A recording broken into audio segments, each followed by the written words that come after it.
తెలుగుదేశం పార్టీలో ఆయన number 2 leader. గతంలో 6 సార్లు ఎమ్మెల్యే, పలు దఫాలు మంత్రిగాను సేవలందించారు. కానీ కూటమి సర్కార్లో ఆయనకు గౌరవం లేదని భావిస్తున్నారా?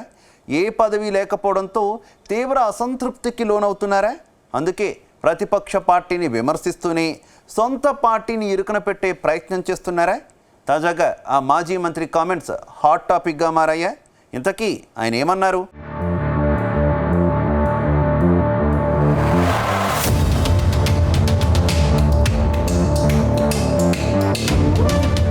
ఎన్నికల వరకే రాజకీయాలు, ఎన్నికల తర్వాత అందరూ సమానమే. అధికారంలో ఎవరున్నా అన్ని పార్టీలు సమానమే. ప్రజలకు సంక్షేమ అభివృద్ధి ఫలాలు అందించాలన్నది రాజ్యాంగం సూచించిన అంశం.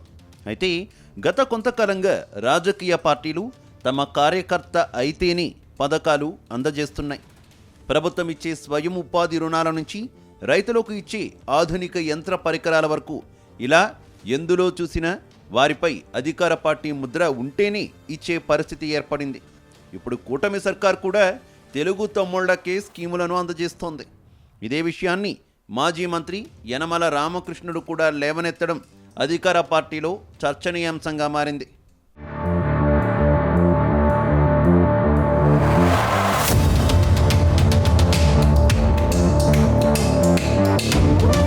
తాజాగా కాకినాడ జిల్లా తుని నియోజకవర్గ కార్యకర్తలతో మాజీ మంత్రి యనమల రామకృష్ణుడు సమావేశమయ్యారు. ఈ సమావేశంలో కొందరు నాయకులకు ఆయన క్లాస్ తీసుకున్నారు.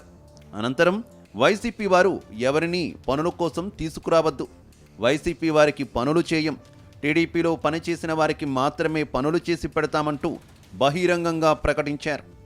ఎవరైనా వైసీపీ వారు పనిచేసి పెట్టమని అడిగితే చేయము అని నిక్కచ్చిగా చెప్పేయాలని కేడర్కు ఆదేశాలిచ్చారు. అదేవిధంగా నాకు అన్నీ తెలుసు, ఏ మండలంలో ఏ గ్రామంలో టీడీపీ వారు ఉన్నారు, ఎవరు ప్రతిపక్షమో తెలుసు, నా సోదరుడు వచ్చినా పని చేయను అంటూ పరోక్షంగా వైసీపీలో ఉన్న తన సోదరుడు 2024 ముందు వరకు తనతో కలిసి ఉన్న యనమల కృష్ణుడిని ఉద్దేశించి వ్యాఖ్యలు చేశారు. ఇప్పుడు యనమల రామకృష్ణుడి కామెంట్స్ తీవ్ర చర్చనీయాంశమవుతున్నాయి. ఓటు హక్కు రాజ్యాంగం కల్పించింది. ఎవరికైనా ఓటు వేసుకునే హక్కు ఓటర్లకు ఉంది. అంత మాత్రాన వేరే పార్టీకి ఓటు వేస్తే వారిని ఆ పార్టీ కార్యకర్తలుగా చూపి భారత రాజ్యాంగం ప్రకారం ఇవ్వాల్సిన అభివృద్ధి సంక్షేమ కార్యక్రమాలు ఆపివేస్తారా అంటూ అన్ని పార్టీల నుంచి విమర్శలు వస్తున్నాయి.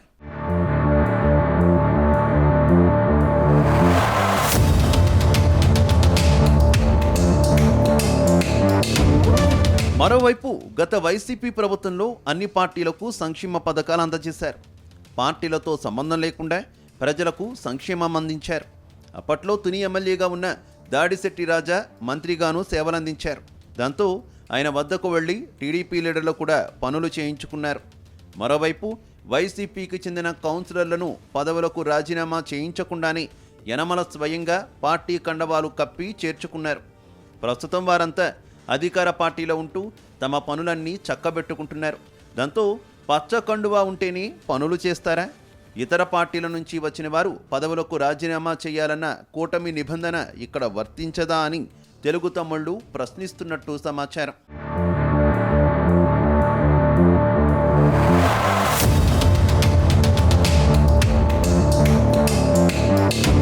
మొత్తం మీద మాజీ మంత్రి యనమల క్రియాశీలక రాజకీయాలకు దూరంగా ఉన్నారు. ఆయన కుమార్తె ఎమ్మెల్యే దివ్య తండ్రి స్థానంలో తుని ఎమ్మెల్యేగా కొనసాగుతున్నారు. అలాగే ఆయన వియ్యంకుడు ఎమ్మెల్యే, ఆయన అల్లుని సోదరుడు ఎంపీ. రాజకీయాల్లో దాదాపు 40 ఏళ్ల అనుభవం కలిగిన యనమల నోట ఇలాంటి కామెంట్స్ రావడం కొత్త చర్చకు దారితీస్తోంది. మరోవైపు కూటమి సర్కార్ను ఇబ్బంది పెట్టేలా ఏమైనా మాట్లాడుతున్నారా అన్న చర్చ సైతం జరుగుతోంది. గతంలో కాకినాడ స్పెషల్ ఎకనామిక్ జోన్కు సంబంధించి డిప్యూటీ సీఎం పవన్ కళ్యాణ్ ఎవరైతే కేవీ రావును వెనకేసుకు వచ్చి ఆయనకు మద్దతుగా మాట్లాడారు, ఆయనపైనే యనమల తీవ్ర ఆరోపణ చేసి నేరుగా చంద్రబాబుకు లేఖ రాశారు. ఆ దుమారం ఇంకా తగ్గలేదు. పార్టీని ఇబ్బంది పెట్టేలా మరోసారి యనమల వ్యాఖ్యలు చేశారని సొంత పార్టీలోనే చర్చ జరుగుతోందట. కాని పక్షంలో తనకు ప్రధాన శత్రువైన వైసీపీ జిల్లా అధ్యక్షుడు దాడిశెట్టి రాజాను పూర్తిగా జీరో చేసేందుకు, తుని ఇలాకాలో వైసీపీ అన్నది లేకుండా చేసేందుకే ఇలాంటి వ్యాఖ్యలు చేశారా అన్న వాదన కూడా వినిపిస్తోంది.